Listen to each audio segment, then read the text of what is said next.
Hey everybody, and welcome back to Beer and Brands, Brand Federation's excuse to travel around Richmond to amazing breweries, drink great beer, and talk about brands.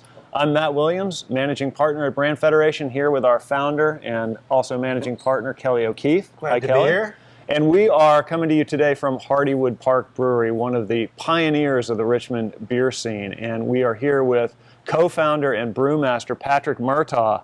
And Patrick's going to bring us some amazing beer. So, Patrick, Hey, Patrick. what are we drinking? Hey guys, we are drinking today. We're drinking Sheep Station, which is a New England IPA, and Single. Single is our first flagship beer. It's a Belgian blonde ale.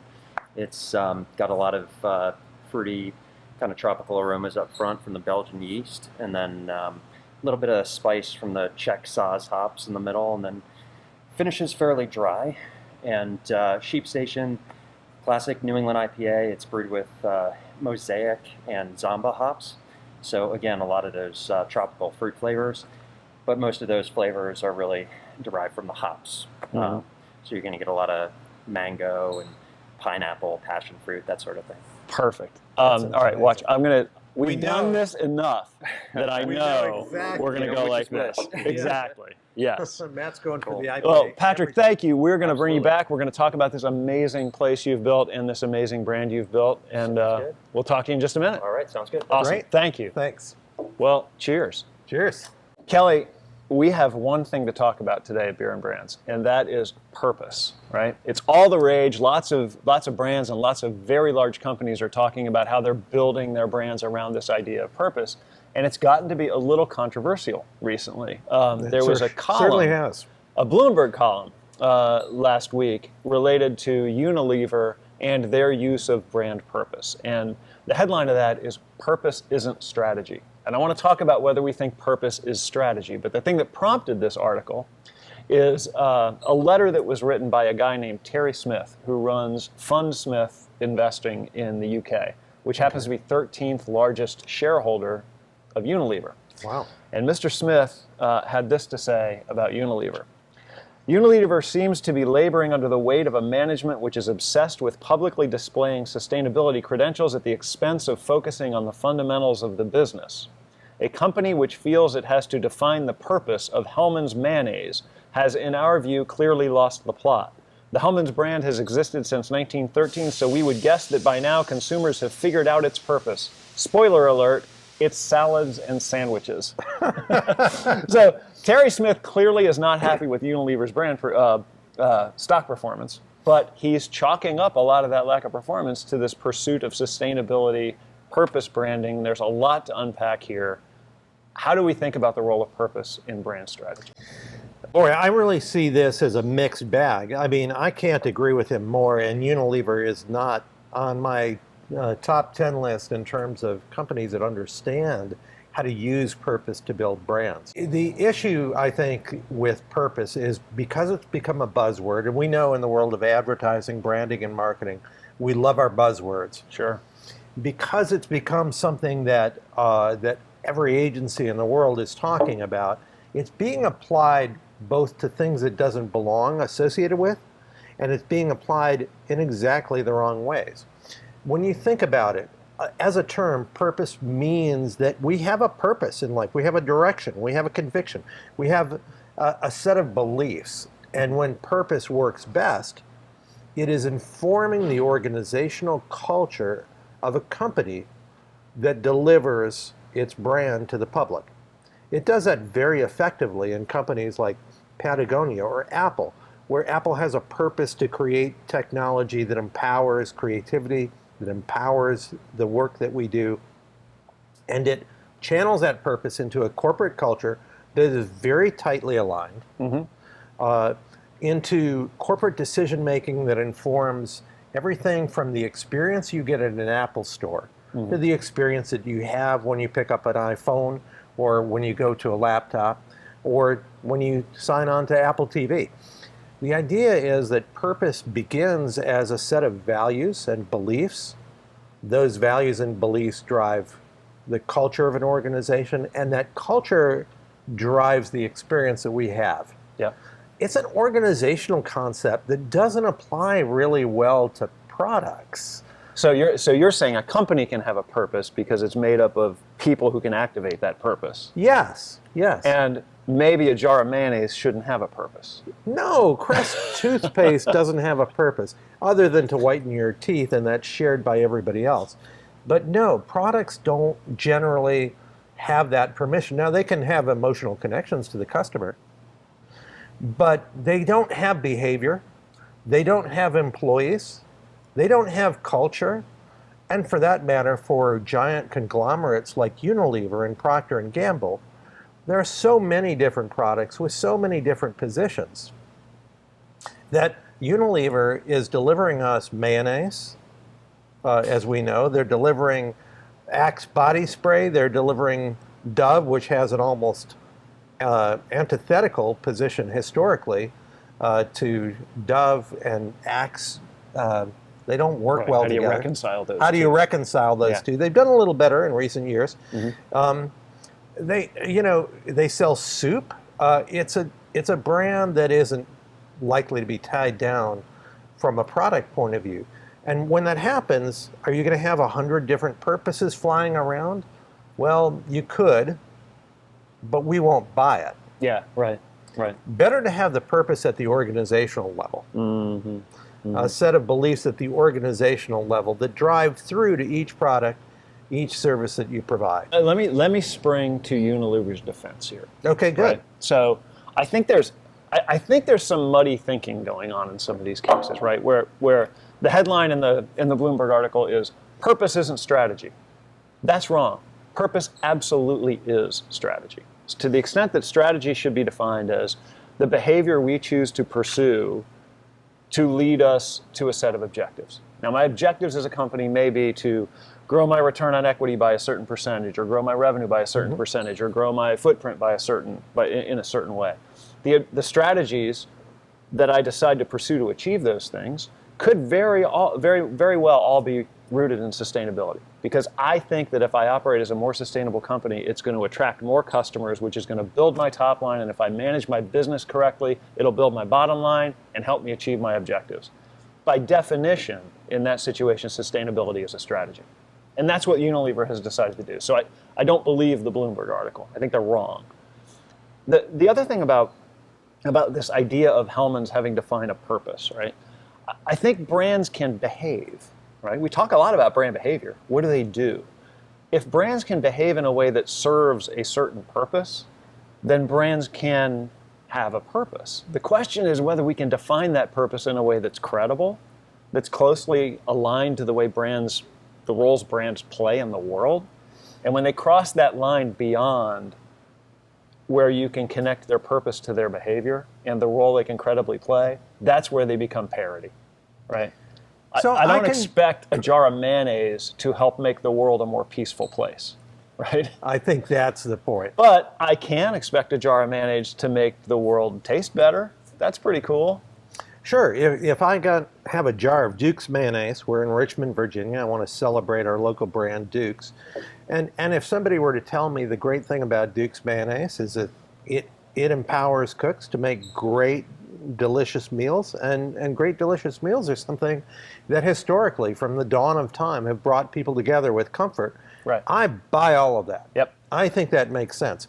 Now, the problem with the larger portfolio companies, I think, and while I love that Unilever is pursuing sustainability, I hope they keep doing it. We need every company out there in listening range to be looking at how they can make their organization more sustainable. That's a good thing.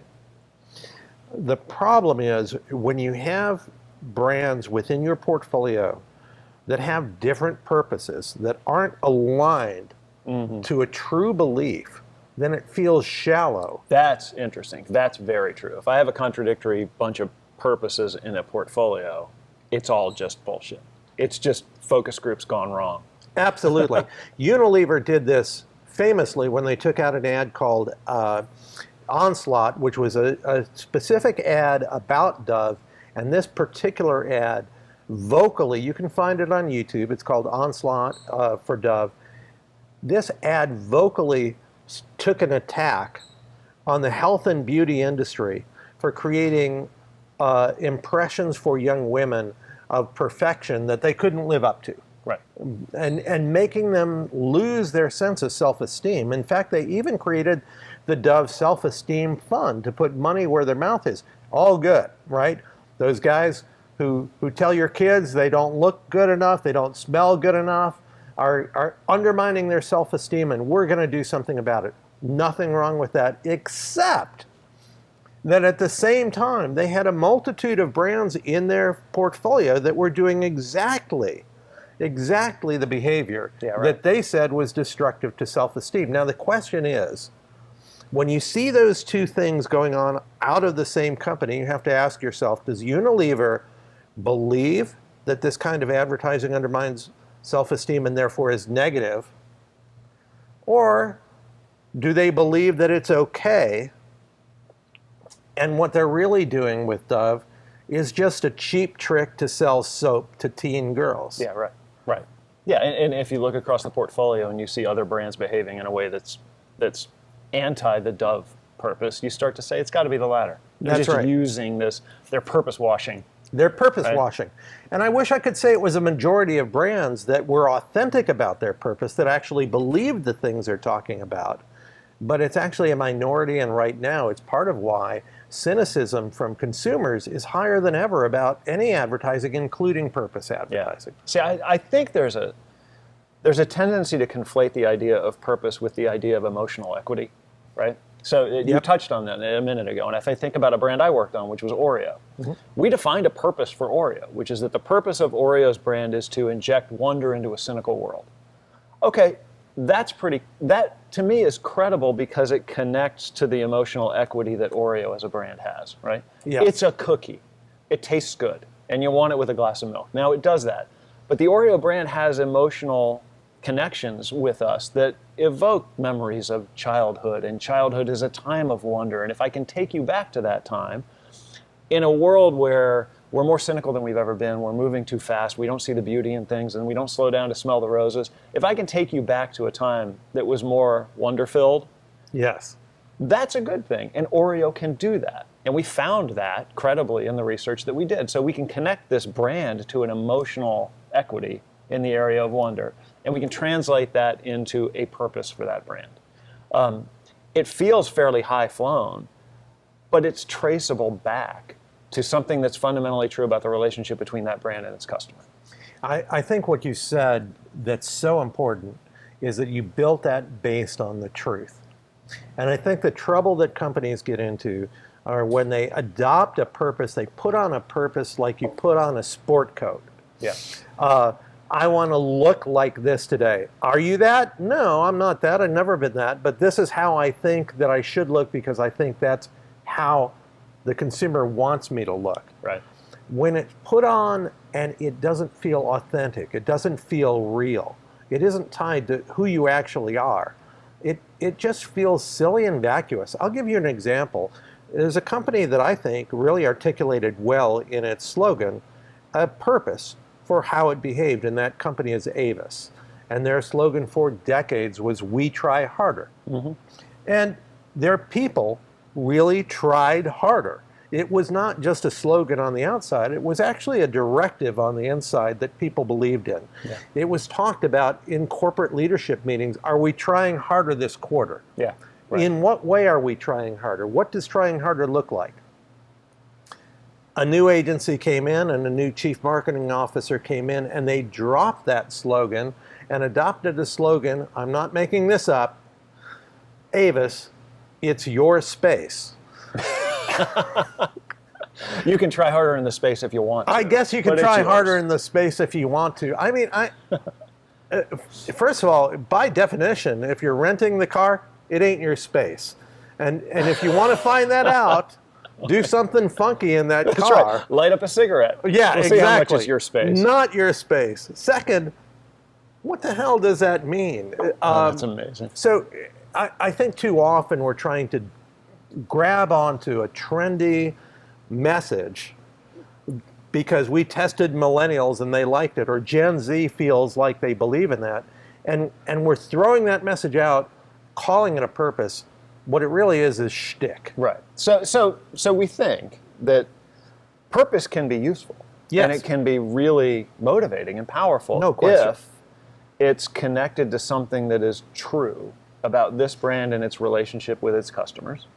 If it's paid off by the behavior that the company and the brand displays in the world, right? Right. And if it's somehow connected to the function that the brand plays in That's the world, right. right? Like And- this brand can actually activate this purpose in a credible kind of way. If the experience I have with the brand is informed by that purpose, then that's real. If the internal behavior is informed by the purpose, then that can be real. If your purpose can't guide your actions, it's not a purpose. By definition, a purpose is something we do. It's not something we say. It's not about language. It's about behavior. Yeah, it does lead you to an interesting choice as a marketer, which is that should I impose the way the CEO of Unilever apparently has on all their brands, you must find a high-flown brand purpose, and if you don't, I will divest myself of you. I'm gonna sell off your brand. If you're only about making somebody's teeth whiter, that's not enough. Or should we be satisfied with functional performance as the place where purpose stops? My purpose is to make your teeth whiter, and if you want white teeth, buy this toothpaste. You know, it's an interesting question. I think it has to be asked, but I don't want to say that there can't be an unearthing of a fundamental truth about a purpose behind toothpaste. Yeah.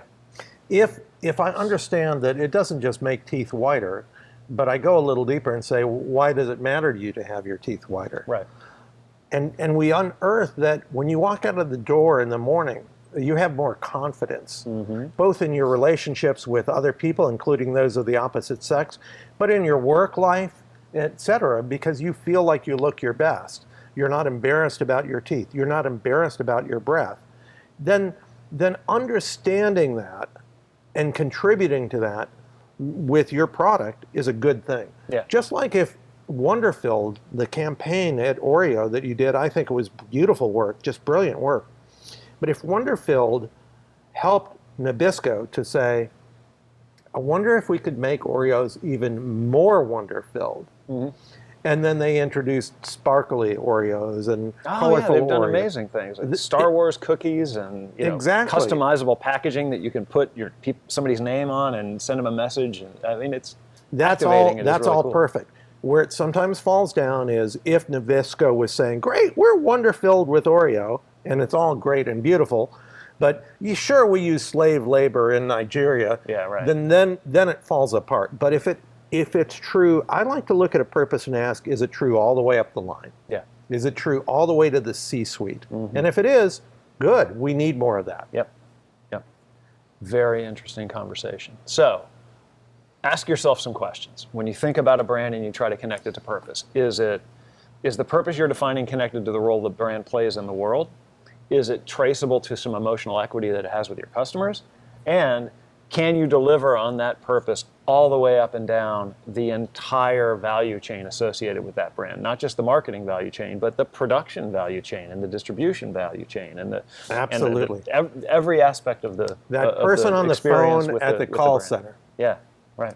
Right. One of the things that I love to think about is that the person who has the most contact with the customer for most companies is your lowest paid employee. Yeah. This whole conversation brings to mind a conversation I had years ago with my strategic mentor, Earl Cox, who's the guy I learned more about strategy from than anybody in my professional life. So Earl used to say about brands, if you can't be more different, be more relevant. And that whole thought was rooted in the idea that functional differences are really hard to find. Technology moves too fast, the product life cycles are too short. If you find a functional difference, by the time you've arranged yourself to take full marketing advantage of it, somebody has figured it out. No question. One of your competitors has already matched it. So if you can't be more different, be more relevant. And more often than not, that relevance comes from understanding something about your customer's relationship with your brand and the meaning that brand has for them. Not just the functional performance, but the meaning that it has. I love that. And if you can keep the purpose that you define for that brand linked to that meaning, you can have something really, really powerful. So purpose, the conversation about purpose is going to continue because the idea of purpose is not going away from marketing anytime soon. And we would say it shouldn't. No. It shouldn't go away. It's We an just have important to be conversation. really, really careful about how we do it. So keep talking about purpose branding. Keep giving us your ideas about what you think when you think about defining purpose strategies for your brands. Put them in the comments below. We'd love to hear from you. All right, from purpose branding to purpose brewing. Let's bring Patrick Murtaugh back from Hardywood Park. Patrick, cheers. Patrick, cheers. Thanks for having us. Thanks for coming. You know, Patrick, I've known you for a while, and I've certainly known about this incredible brewery for a while. One of the things I know about you, because we've worked together on boards and things, is that when you're talking about purpose-based brands, Hardywood does a remarkable amount of work in this community to support causes that they believe in, and I applaud you for that. I'm curious, you know, this is a beer town now. I think it's a weird thing to say, but we've got breweries on every corner. But you were a real pioneer in this. How long have you been at it here in Richmond? So we've been here a little over 10 years. Our October was our 10-year anniversary, and we started in the building that was right next door to us that actually just got torn down, is turning into townhomes. And then Isn't everything? All right. Original brewing equipment in here, and we have our big production facility about 20 minutes from here, but we're pretty close to really where we started right here. Amazing. That's very cool. And you were one of the first, weren't you? Yeah, I mean, as I said before, Richmond does have a really rich brewing history that dates back quite some time. But when we opened in October 2011, it was really just Legend Brewery that was here, and then it was us. And so, as you know, the Richmond beer scene has exploded since then. Oh my gosh. But yeah, there wasn't a whole lot going on in terms of craft breweries when we started. There was a lot of enthusiasm for craft beer and a big independent restaurant scene, and all those reasons kind of attracted us to Richmond as a place to start. So Patrick, if you think about Hardywood as a brand, right? How do you think about the purpose of Hardywood as a brand, or the definition of Hardywood as a brand? Well, yeah, as you probably know, Brew with Purpose is our motto. We came up with, actually after we started, it wasn't part of our business plan. It's quite or anything appropriate like that, for but today. it's, Very appropriate for today's Yeah. conversation. It sure is. But I think a motto is something you kind of grow into, something you kind of discover about yourself as you go. And we found that Brew with Purpose was really fitting for what's important to us and what motivates us, and sort of what's that kind of daily reminder behind what we do every day. And Now, so how do you define your purpose? so for us, it's kind of based on 5 elements: brewing quality, sourcing local, environmental stewardship, community engagement, and giving back. That's cool. So for brewing quality, of course, it's just making a quality product. Every day you go in and you test the beer 100 times before it makes it to the consumer, ensuring every drop is of the highest quality before it leaves the brewery. That's awesome. Sourcing local is big for us. We buy many of our ingredients from local small family farms around Virginia, everything from That's cool. blackberries and raspberries to honey and ginger, and locally roasted coffee. Environmental stewardship is really important to us. The James River Association is one of our big nonprofits that we give to. We brew a beer called the Great Return, which actually gives $5 from every It's a good barrel beer, sold. too. Thank you. Yeah. Yeah, it kind of just started as a small fundraising effort and turned into one of our best-selling beers. So it's raised just over $100,000 for the James River Association so far. Yeah.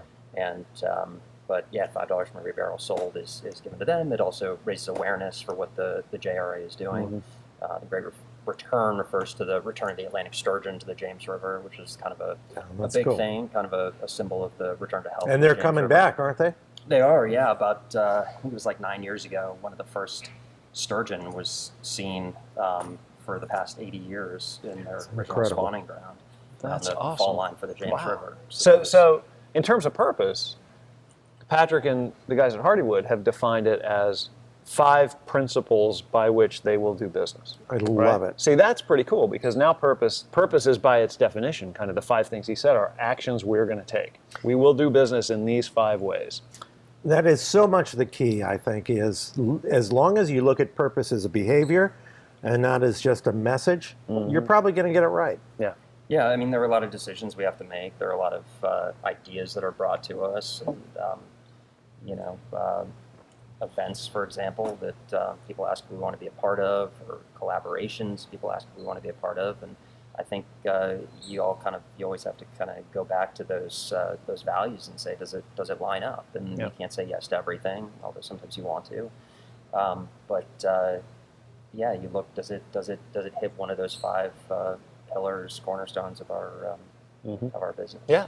And now you guys just went about a whole redesign of your brand, right? We did, yeah. We worked with Familiar Creatures. Great company. So 10 years in, we thought it was a good time to do a rebrand. And we saw proposals from a number of companies, and Familiar Creatures really put together a nice proposal for us, and we were just really impressed with the people over there and all the work that they do. Yeah. So it was really It looks great. process. They That's did good terrific. work. Very Thank cool. you. Thanks. That's great. Well, this wraps up another episode of Beer and Brands. Thanks to Patrick and the folks at Hardywood Park for having us here at their amazing Ownby Road location. Where else can people find Hardywood beer? People can Patrick? find Hardywood beer at restaurants across Virginia, and grocery stores and small mom and pop shops, and anywhere craft beer is sold. Excellent. Yeah, as well great. as here. As well as our tap rooms. That's right. Here, Where are the we tap have 2 rooms? tap rooms. We have one in Ownby Lane, where we are right now. Yep. In the city, right near the Diamond, and then one about 20 minutes from here, which is our main production facility on about 23 acres off Tuckahoe Creek in Goochland. Very cool. Very cool. Terrific. Well, thanks for joining us for this episode of Beer and Brands. As always, we would love to hear your comments. Put them in the comment boxes below. Send us emails, send us notes. We want to hear what you think about the idea of purpose branding or anything else that's on your mind related to brands or marketing strategy. So for Kelly and Patrick and the folks at Hardywood, thanks for tuning in, and we will see you in the next Beer and Brands.